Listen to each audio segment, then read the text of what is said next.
Bay Area Police Department is trying a novel approach to making sure first responders have the tools they need when responding to a mental health emergency, particularly involving people with disabilities.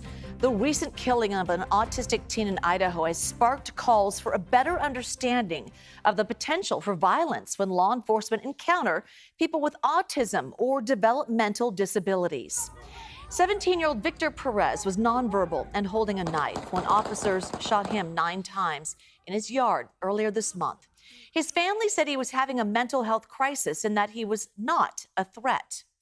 This is the kind of response that Fremont Police are trying to avoid. The department is the first agency in the country to adopt an emergency system called Code Joshua. Kevin Coe learned the origins behind this program and spoke with a family who was eager to register.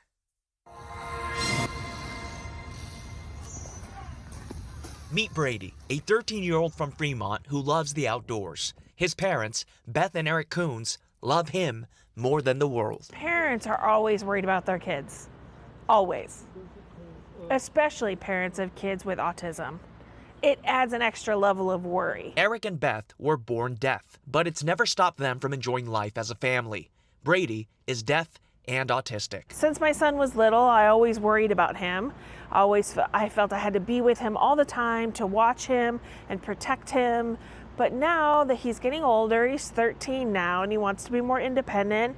He wants to be out in the community more, and I can't protect him forever. Beth and Eric worry about Brady's interactions with others, including police, in the event of a traumatic episode. We worry about how other people who don't know about our son, how best to approach him, how best to talk with Brady, and how best to de-escalate the situation. The couple found out they weren't alone in their fears.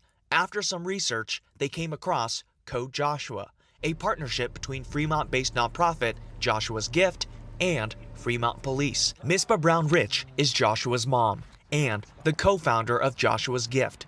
Her son struggles with sensory overload, which can be triggered by loud noises in public. It may trigger a meltdown, it may trigger aggressive behavior, and that could be misinterpreted. One of the biggest fears is if law enforcement gets involved and they're not trained on recognizing the behaviors or the characteristics of a person on the autism spectrum, that could probably lead to a more unfavorable or more deadly outcome. Families can register with Code Joshua to submit detailed information about their loved ones.